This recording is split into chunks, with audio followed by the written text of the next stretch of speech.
antes de que continúen con nosotros, es el momento de la entrevista central del Despertador. Agradecer a nuestro invitado del día de hoy el privilegio de haberlo sacado de su guarida. Estaba guardadito para conversar con nosotros. Un diálogo a alto nivel con el sociólogo, analista político Ramón Tejada Holguín. Agradecemos de verdad que haya aceptado la invitación para conversar con nosotros y también analizar desde sus conocimientos el ambiente electoral y todo lo que está ocurriendo en el país. Saludos, bienvenido, buenos días. Gracias a ustedes por la invitación, Ana, Rosa, muy Sí. agradecido. Bueno, pues vamos a empezar por descodificar esos resultados de las elecciones municipales. Y leía uno de sus tweets, ahora X, y en el que decía que de los resultados de las elecciones municipales, cada partido tenía que reestructurar su estrategia para las elecciones de mayo. Que, a su juicio, como sociólogo y experto en encuestas, ¿qué le sugieren estos resultados?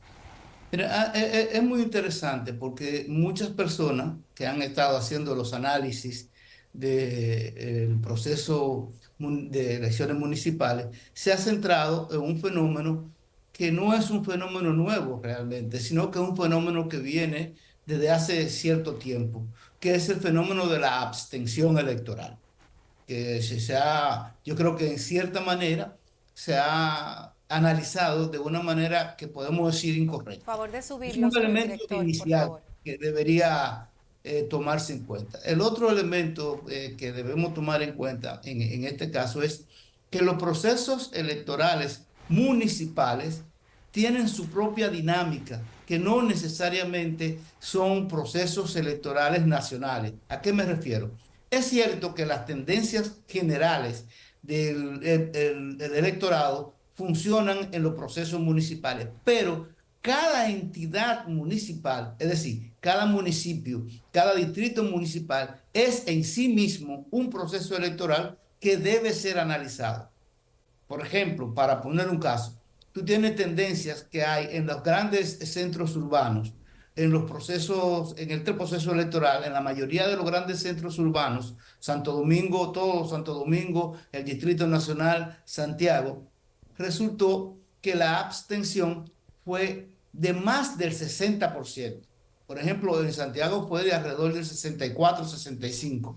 En el Distrito Nacional fue alrededor de 62-63%. Una abstención de este nivel llama bastante la atención, pero resulta que en los centros menos urbanizados y en los distritos municipales la abstención fue de alrededor del 40%, 40, 42, 43, e inclusive hubo lugares donde la abstención fue de 35%. Es decir, que en ese proceso de atención, en esos lugares, hubo dinámicas diferentes. ¿Qué pudo haber influido? Que en los grandes centros urbanos, en donde se concentra el mayor nivel de comunicación de las personas, en donde se concentran los sectores de clase media, en donde se concentran los medios de comunicación, los mayores empleos, la abstención haya sido y haya resultado tan baja. Y no es un fenómeno que venía de este proceso. Y ahí es donde viene el otro elemento. En el año 2020, la abstención fue similar. Apenas hubo una diferencia entre lo que fue el 2020 y el 2024 de 1, 2 o 3 puntos porcentuales.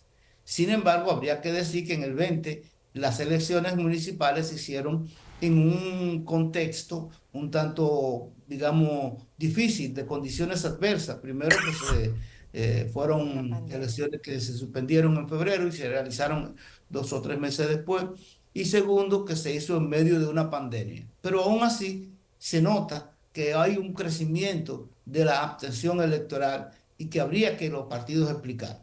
Como también tienen que explicar las dinámicas diferentes en cada una de las municipalidades.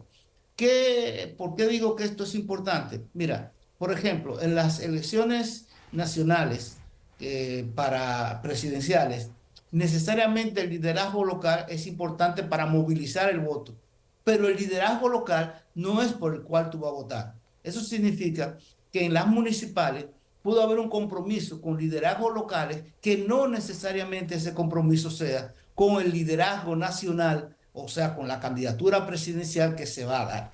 Y ese es un reto que tienen los partidos para poder, primero, fidelizar lo que ya votaron por ellos y segundo, poder alcanzar a otros sectores que no llegaron y que son necesarios para poder ganar o mantener la victoria. Pero ¿hay posibilidad o no de que en 2 meses y medio cambie la intención del voto, tomando en cuenta de que fue abismal la distancia del PRM con la oposición? No fue abismal. Si tú te pones a ver, en realidad, en términos de votos, el PRM sacó cerca del 50%, no sacó 80% de los votos, sacó cerca del 50%. Pero además de eso, si te pones a verlo en cuanto al padrón electoral, el PRM solo sacó 20% de los votos. Eso Sí. significa que la oposición tiene primero un gran nivel por donde llegar. Es decir, si estamos hablando de que hubo una abstención de cerca del 60%, cerca de la mitad, ponte tú que fuera la mitad del Bueno, según la 50%. Junta, si sacamos los más de 800.000 que votan en el exterior, sería 47.7. Es que no es tan así, no es tan así. Es decir, primero que nada, si tú te pones a ver las cifras, primero que nada, el impacto de esos votantes del exterior, ¿tú sabes cuánto es en todo el proceso? ¿Cuánto? Estamos hablando de 7 puntos, 7, no más. Eso no es tan trascendente, pues, si tú te pones a analizarlo primero cuando tú lo comparas en todos los procesos anteriores que también se daban ese fenómeno. Pero además, suponiendo que sí, que tenemos en la variable el voto del exterior, el voto del exterior también es captable y no se captó ahora. Entonces es un espacio para el cual pueden los partidos ir a buscar fidelidad y a buscar el voto. También eso significa que hay la oportunidad. Mire, yo les recuerdo, pasa que a veces aquí nos olvidamos los procesos electorales. En el proceso electoral de 2012, que fue ganado por Danilo Medina, para esta fecha la mayoría de las encuestas decían que ganaba Hipólito Mejía. Sí. Y había solamente dos candidatos. Y la gente decía que Danilo Medina no tenía carisma y nos prende. No solamente Danilo ganó en el 2012, sino que en el 2016 ha sido el presidente que ha obtenido el mayor porcentaje de votos en unas presidenciales, en un contexto en donde también votó la mayor cantidad de votos, porque en el 2016 el voto, la abstención fue alrededor de 30%, menos de 30, 20 y pico por ciento, 28%, si no mal no recuerdo. Entonces, en política siempre hay espacio. Y como yo siempre he dicho, yo escuché que ustedes decían que la oposición y que todos habían dicho que como vaya febrero va mayo, pero no, no es cierto. No necesariamente, porque como acabo de decir, hay dinámicas Y variables. municipales y locales que no necesariamente influyen en las dinámicas nacionales, presidenciales.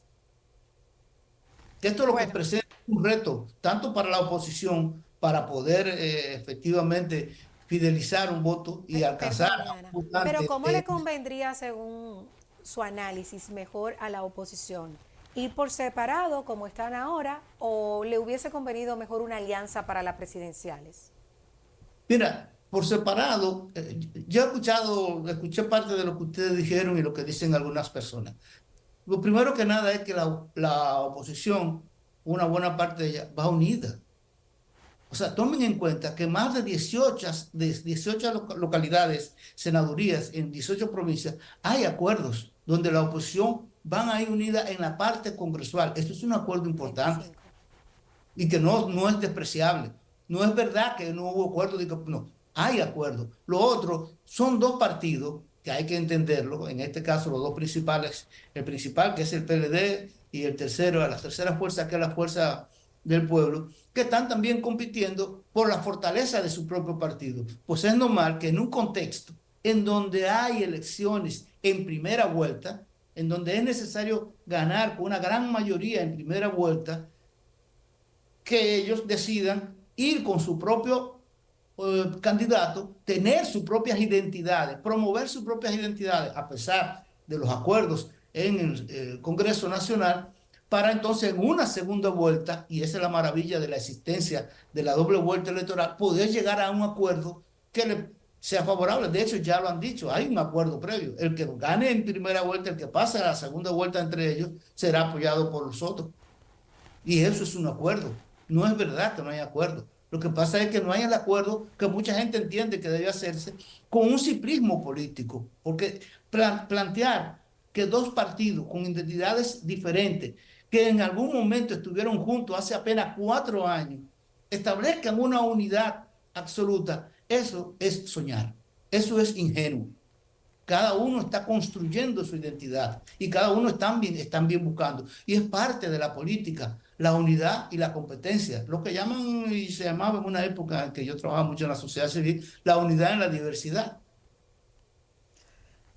Sí, muchos han apostado de que habría una segunda vuelta. En su opinión, que me imagino que debe estar haciendo sus propias encuestas en privado, ¿cuál es el panorama? ¿Habrá o no habrá segunda vuelta? Mira, como te digo, todavía faltan unos meses que hay que decir. Yo creo que sí, que puede haber una segunda vuelta.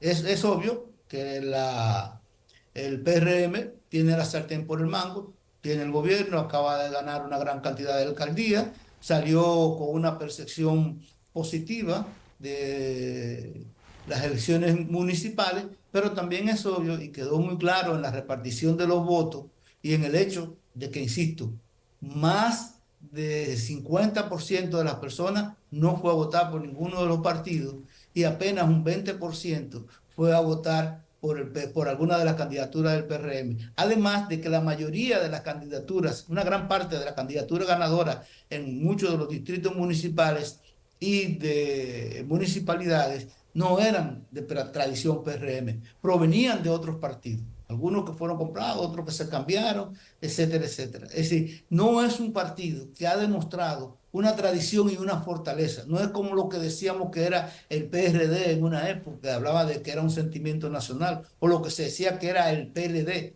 que la gente, los partidos, la mayoría de los partidos que están aliados al PRM se aliaban, pero no tenían candidatura. Casi todas las candidaturas eran para el Partido de la Liberación Dominicana o para el PRD en su época en que cada uno tenía el gran apogeo. Ese también tiene que tomarse en cuenta a la hora del análisis. Insisto, uno de los retos que tiene tanto la oposición como el propio gobierno es entender que no es cierto que como vaya febrero, va mayo. Febrero te da una sugerencia de cómo puede ir, pero no es determinante. A partir de ahora hay otros niveles de elección. Hay un nivel en que la gente va a pensar otra cosa. La gente va a pensar en quién me va a gobernar, no un síndico en el cual yo realmente sé que no tienen que hacer, estoy hablando como si fuera la gente común. Sí. La gente realmente piensa que un síndico no tiene gran poder para cambiarle su vida. Esa es la verdad. ¿Qué me hace un síndico? ¿Me recoge la basura? ¿Qué me hace un director del municipio?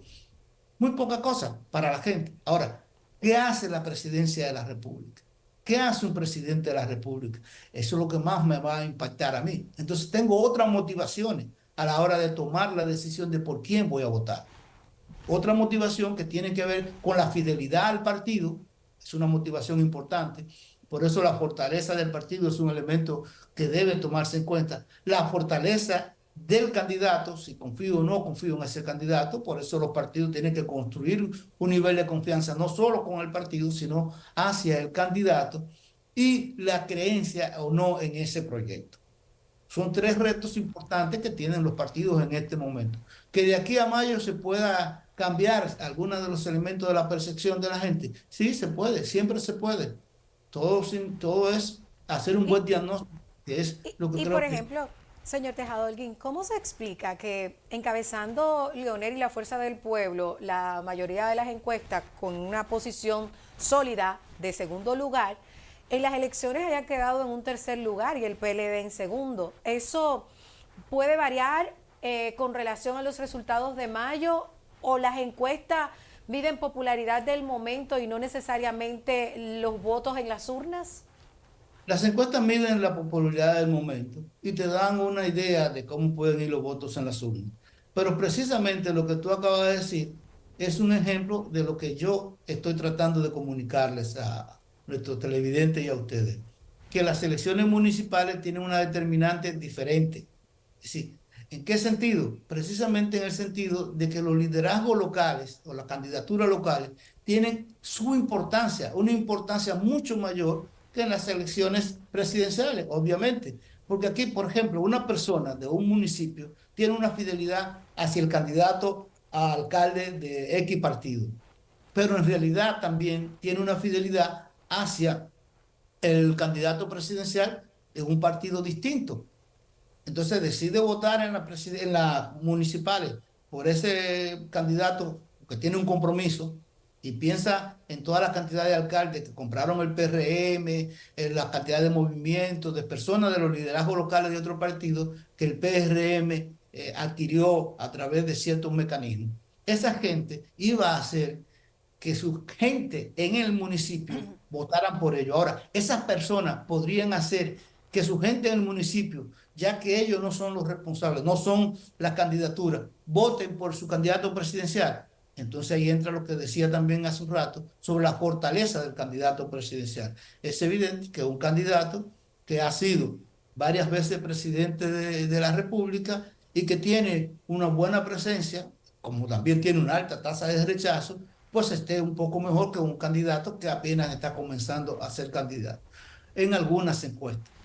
Y no es contradictorio con lo ocurrido en las elecciones municipales, precisamente porque son dos procesos electorales que tienen muchos elementos diferenciadores.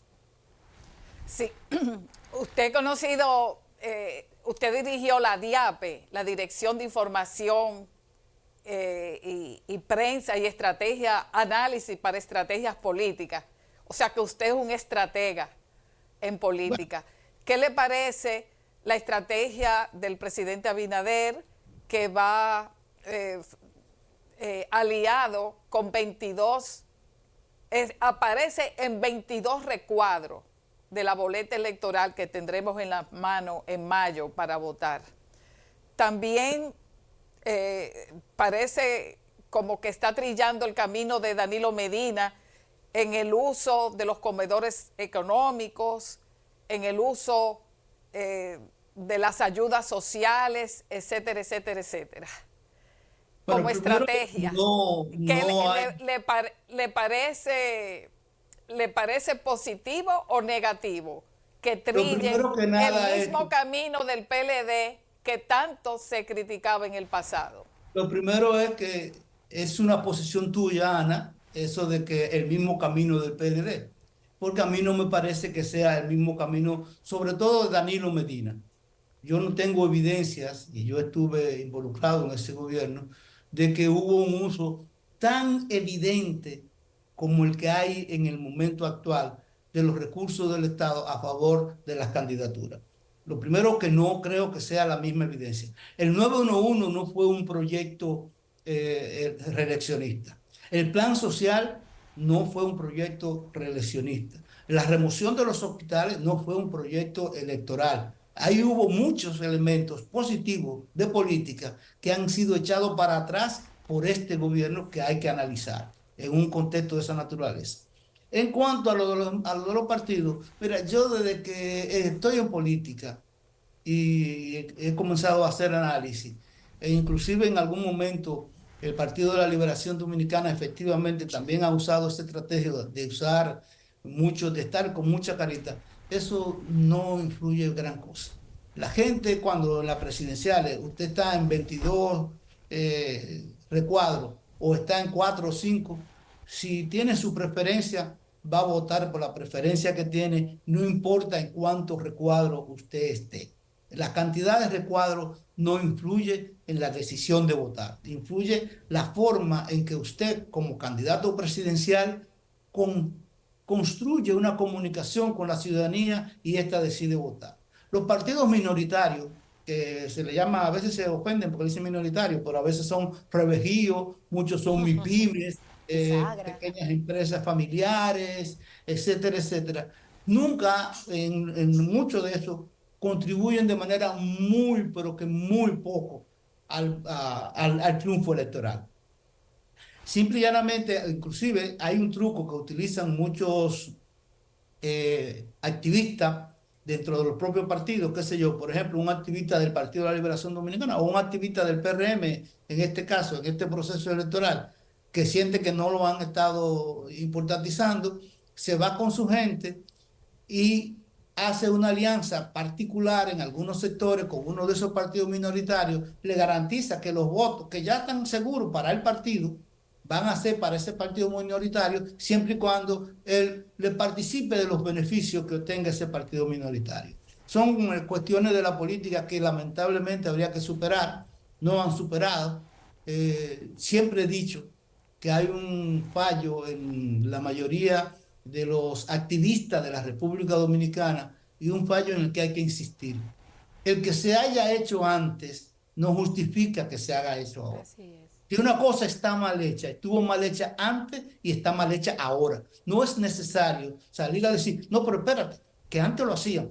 El problema del antes lo hacían es que va a justificar el que ahora lo hagan. El problema de decir, mira, están haciendo exactamente lo mismo que fulano hacía, es que tú me estás diciendo que hay una justificación para eso. Es que tú estás aceptando que lo que nosotros estábamos negando desde hace mucho tiempo y estamos bregando porque sea mejor, está correcto porque a ellos se lo hicieron. Pero no, no es así y no debe ser así. Tenemos que en el momento quien está haciendo la cosa mala, criticar esa cosa mala de ahí y tratar de que sea erradicada.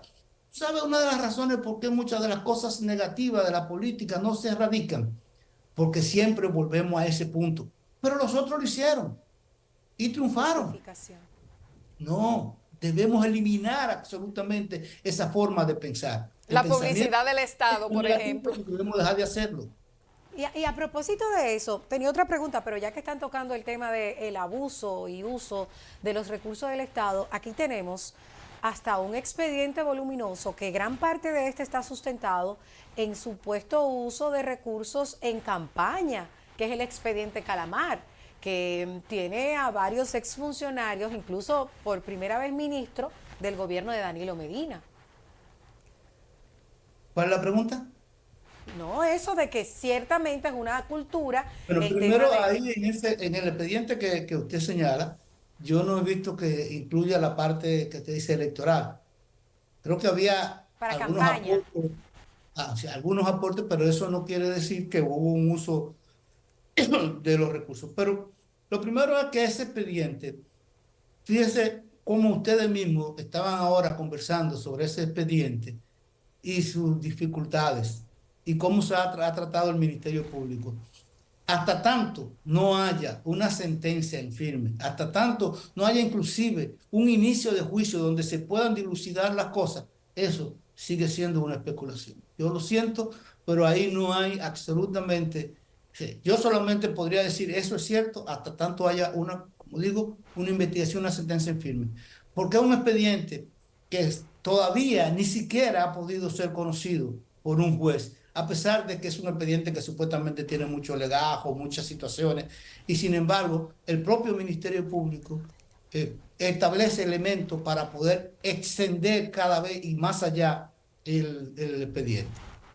Y a Yo propósito, realmente, un paréntesis, señor Tejado Holguín. o sea, yo no puedo, Ese, perdón, déjame sí, terminarte claro. yo no puedo dar por visto y bueno y afirmar que es así de un expediente que todavía está en investigación y que evidentemente, que ahí están los jueces para decirlo, fue sometido a destiempo y antes de que esa investigación se complete. Un paréntesis, a propósito de ese expediente Calamar, su opinión como sociólogo con la denuncia de la jueza Analí Florimón, que supuestamente ella siente que está en medio de una persecución por parte del Ministerio Público en este caso. Tiene que ser investigada. Yo creo que ustedes mismos han estado conversando sobre ese tema y estoy de acuerdo. Es un elemento que tiene que ser investigado y que evidencia de ser cierto lo que esa jueza está diciendo, precisamente que el Ministerio Público está utilizando elementos extrajudiciales para poder utilizarlo contra un sector político determinado, lo que llaman el lawfare. Bueno, el aumento ha tratado en diferentes épocas el autoritarismo en la sociedad dominicana. Y las últimas encuestas hablan de un aumento de ese autoritarismo en los últimos años. ¿Cómo usted explica eso? Que nos Mira, afecta tanto a niveles de violencia, en todo tipo de violencia social. sí, es lamentable, pero es una tendencia que se está observando no solamente en República Dominicana, sino en América Latina, efectivamente, como lo demuestran los diferentes encuestas que se realizan, tanto el Barómetro de las Américas como el Latino Barómetro. Aunque en algunos casos los indicadores podrían tener algún aspecto de discusión. Lamentablemente, este aumento del autoritarismo o de la tentación autoritaria, como yo le llamo, tiene mucho que ver precisamente con el nivel de intolerancia y la forma en que se manifiesta la política, tanto en República Dominicana como en América Latina. Mira, no hay cosa peor para el analista político que prestarle atención exclusivamente, para ponerte un ejemplo, a las redes sociales y a la forma airada en que la gente discute, establece elementos, se insulta en las redes sociales. Eso es parte de este fenómeno. Pero además hay una base importante del autoritarismo que hasta que nosotros no logremos combatirla, no podremos, y es el clientelismo. ¿En qué sentido? Mira, hasta tanto el ciudadano, no logremos inculcarle al ciudadano que la salud, que la educación, que el acceso a un trabajo es un derecho que me corresponde porque yo nací en una sociedad, soy un ser humano y eso me corresponde independientemente de la política, pues lamentablemente mientras eso ocurra, nosotros no vamos a poder reducir el autoritarismo, porque el autoritarismo tiene esa base. A veces la gente cree, y es uno de los errores que se ha cometido, que el clientelismo es un elemento cultural. Es un asunto que, mira, hay que educar a la gente y mientras más la educamos, tú vas a ver que el clientelismo se reduce. Mira, es un asunto cultural que la gente piensa que lo mío, que lo hago, y no. El clientelismo tiene una base material. Por eso yo siempre sostuve que la reducción de la pobreza del 2012 al 2020 era uno de los elementos que más contribuiría a la reducción del clientelismo y del autoritarismo, que la tanda extendida y la alimentación escolar iba a contribuir en esos elementos, que el 911, que la reducción de la salud, pero ¿por qué? Por una razón sencilla, porque la base material del clientelismo y del autoritarismo, su base esencial material es la pobreza de la gente. Ahí es donde está el quid del asunto. No es un asunto cultural. A un pobre que no tiene con qué comer, tú no puedes venir a decirle, mira, tienes que usar una manera racional tu voto. Tú no puedes votar por el que te está promoviendo mi alimento y mi necesidad de perentoria. Entonces es esa necesidad de satisfacción de la necesidad de perentoria que provoca muchos de estos elementos. Así que el principal elemento que nosotros deberíamos tomar en cuenta y tratar de resolver es más que nada la reducción de los niveles de pobreza en la República Dominicana y la percepción de que el Estado es un botín. Con relación a la libertad de expresión, ¿cuál es su opinión con respecto al debate que se ha armado alrededor de la creación de la ley de la DNI? Mira, yo creo que los principales abogados constitucionalistas y conocedores del tema han dado en la diana. Es una ley que evidentemente puede ser una ley que tenga elementos, precisamente a propósito, elementos autoritarios y que en manos del Estado puedan contribuir a que se hagan investigaciones y que se usen de manera no solamente política, porque a veces nosotros aquí decimos, mira, muchos de estos elementos se usan tanto con política como para lograr ventajas económicas y sacar gente del mercado, de la competencia. La DNI yo creo que es una ley que debe revisarse, sobre todo aquellos que permiten que la gente sea investigada sin orden de juez, que solamente el DNI tenga la potestad de tomar decisiones y que además de eso haya ese secretismo. En ningún país existe una ley tan así. Inclusive en Estados Unidos, cuando se habló de la ley patriótica, se buscaron controles el poder, donde quiera que esté en el país, sea quien sea que lo tenga, necesita contrapeso. El secreto de la democracia es el contrapeso, que haya posibilidad de que la gente critique, pero también que haya posibilidad de que una autoridad no tenga el poder absoluto, sino que sea supervisada, vigilada por otra autoridad. Bueno, acaba de mencionar la palabra botín y con un presidente un candidato presidente que tiene alianza con 22 partidos diferentes, eso significa que se va a repartir el pastel del Estado, tiene que alcanzar para esos partidos. ¿Estaría de acuerdo a una nueva y real reforma electoral para cambiar la manera de hacer política en República Dominicana, con una disminución de la cantidad de partidos, los partidos llamados bisagras, y con una disminución de los topes financieros y de la poca transparencia? Todavía hay poca transparencia en esos recursos que manejan los candidatos. Bueno, prácticamente es una opacidad total. Wow, Zorrilla Osuna es el mejor ejemplo, porque además fue sincero de las alianzas que tiene el Abinader, cuando hizo que el presidente Abinader, en el acto donde él declaró su apoyo, dijera, mire, y usted nos va a dar lo nuestro también a nosotros como partido.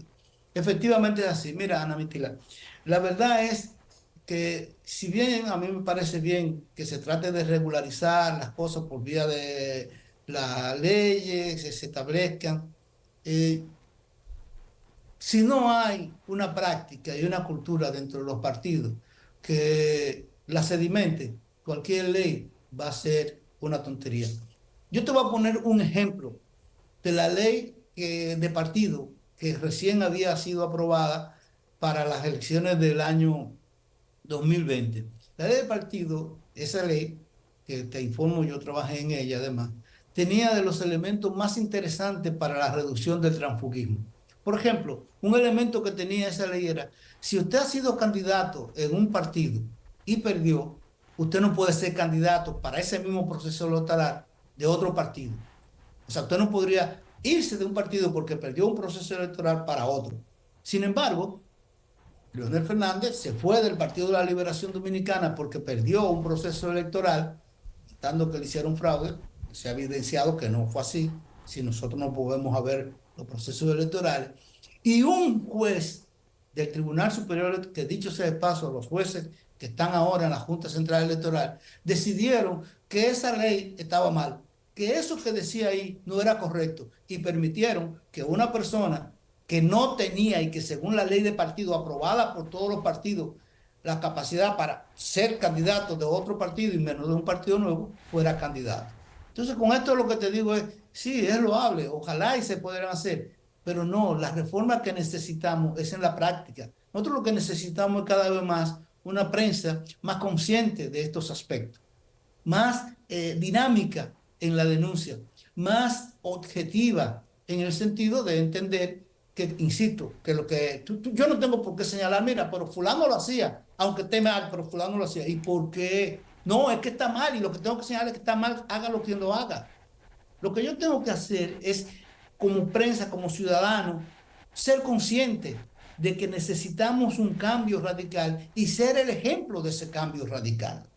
Eso es lo que nosotros necesitamos. Si nosotros no cambiamos la práctica, si nosotros no modificamos real y efectivamente el accionar, cualquier ley va a pasar lo que pasó con las cosas buenas de la ley de partido anterior, que un juez, un tribunal constitucional controlado por un equipo, te va a decidir que eso no está bien. Además, siempre recuerda, ¿quiénes son los que legislan?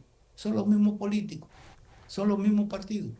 Mire, Son las mismas personas que ha ustedes... valido mucho la pena, y perdone que le interrumpe, que él interrumpa porque ya faltan como 3 minutos para terminar la entrevista. Hay un grupo de preguntas en el chat en vivo en YouTube para usted. Ha valido la pena sacarlo de esa zona de tranquilidad para estar en el debate público. Pero antes de hacer 2 o 3 preguntas, Ana, de los amigos televidentes, quisiera que usted brevemente nos dé su opinión con relación al discurso del presidente, el último de rendición de cuentas. ¿Está cercano o lejano a la realidad del pueblo dominicano? Mira, de nuevo, tanto ahora como en todos los discursos que cualquier presidente haya hecho, hay que entender de qué se trata, antes que nada. De lo que se trata es de un presidente que va a ir a decir real y efectivamente lo que ha hecho. No es otra cosa. Tú no le puedes pedir al presidente, mira, pero no anunció que... No, no puede pedírselo porque el presidente va a rendir cuenta. Y lo que habría que ver es si esa rendición de cuentas, pues, se acerca o no a la realidad. Hacer promesa y eso, bueno, podría estar en los últimos párrafos como un asunto indicativo, pero no es lo básico, no es crear las expectativas de lo que va a hacer, sino rendir cuenta de lo que efectivamente hizo. De los diversos análisis que yo he visto, uno de los mejores analistas que yo sugeriría que lo entrevisten sobre ese tema ha sido Juan Ariel Jiménez, donde ha establecido cuáles son, con las mismas cifras gubernamentales, los aspectos que el presidente ha señalado que no son correctos. También vi lo que hizo ahí Bernardo Vega, donde presentó esto. Ahora yo quiero señalar un elemento lamentable que se repite en República Dominicana con respecto a la rendición de cuentas. El Congreso se supone que tiene la misión de ser un contrapeso y la rendición de cuentas del presidente de lo que hizo el Poder Ejecutivo en el último año, se supone que lo recibe el Congreso Nacional y el Congreso Nacional dice, ah, sí, está bien o no, no está bien. Mire, aquí las cosas se fallaron, etcétera. Y eso debería ser la oposición. Aquí ha faltado ese elemento. Aquí ha faltado, por ejemplo, en Inglaterra, creo que los partidos a veces crean lo que llaman un gabinete sombra, que es un gabinete paralelo al gabinete y que le hace la crítica. Por ejemplo, el secretario de Educación, el ministro de Educación de aquí dice una cosa, hay un ministro de Educación, entre comillas, dentro de algún partido, del principal partido puede ser, donde establece la veracidad o no de esos elementos que el ministro acaba de decir. Yo creo que aquí ha faltado ese elemento creativo dentro de la oposición, el que se les responda al mismo nivel a la rendición de cuentas. Es decir, una alocución, puede ser del candidato, eso se hace en España siempre, se le da la oportunidad al principal partido de oposición de decir, no, miren, los aspectos que se acaban de decir, esto y esto, son falsos, son mentiras, son ciertos, son verdaderos. Es cierto que una situación de esta naturaleza no es la que te va a crear y te va a dar muchos votos, pero te crea una perspectiva frente a la gente consciente, frente a un sector del electorado. Y además es necesaria, sería necesario. Yo creo que en ese caso, tomando en cuenta la rendición de cuentas, que realmente para mí fue muy pobre como rendición de cuentas, usó estadística no correcta, como bien estableció Juan Ariel, o hizo situaciones como la que presentó Bernardo Vega en este caso. Lo lamentable es no haber tenido una oposición organizada que le dé una respuesta contundente, punto por punto, a esa rendición de cuentas. Sí, brevemente, Ramón Tejada, porque tenemos que irnos. Hay sectores de la sociedad dominicana que están pidiendo que se junten las elecciones por la incapacidad, o sea, tenemos campañas demasiado largas.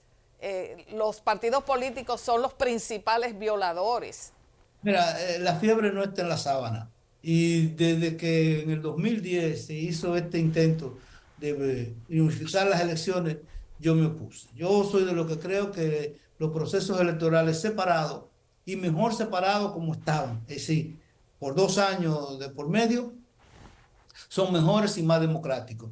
Aquí se habla todo eso de la campaña. Es que la campaña no es un asunto de si hay o no. Es que estamos en campaña permanente, como quiera. Importa si hay elecciones o no hay elecciones. El gasto es igual. Además, yo le voy a decir algo.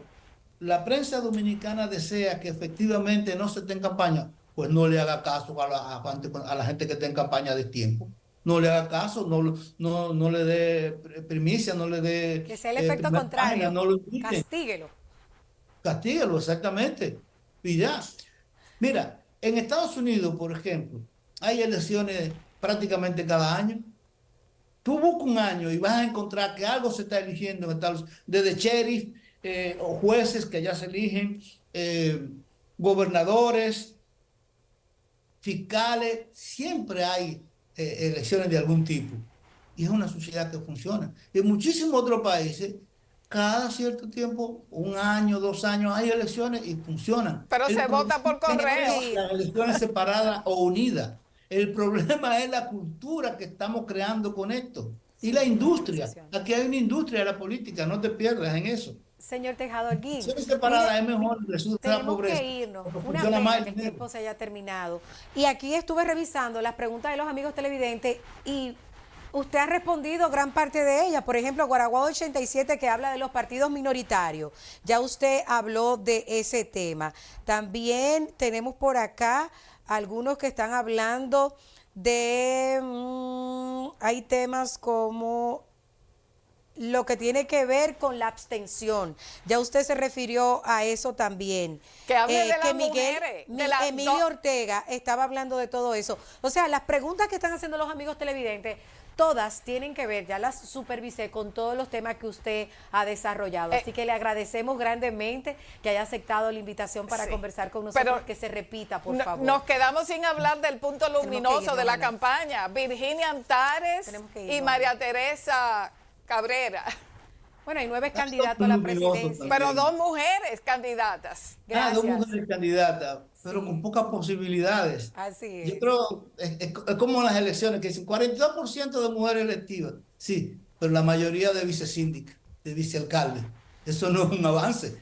¿Dónde está el poder que tienen? verdad. No es 42% de los cargos elegidos por mujeres. Pues Y de apenas un esta 10. de esta conversación que agradecemos enormemente con el sociólogo, analista político Ramón Tejado Holguín, nos vamos con nuestra compañera Linda Cortorreal, que está lista para un resumen informativo. Buen día. Sí. Gracias, Ramón. Hola, feliz y bendecido jueves para todos los que están en sintonía con El Despertador. Vámonos de inmediato con las informaciones que preparamos para ustedes. La Procuradora General de la República, Miriam Germán, ordenó una investigación en relación a las denuncias de la jueza Analit Florimón, quien alegó ser víctima de persecución y acoso desde que fue apoderada del caso Calamar. El Senado de la República envió a comisión para los estudios correspondientes varios proyectos que modifican la ley de la DNI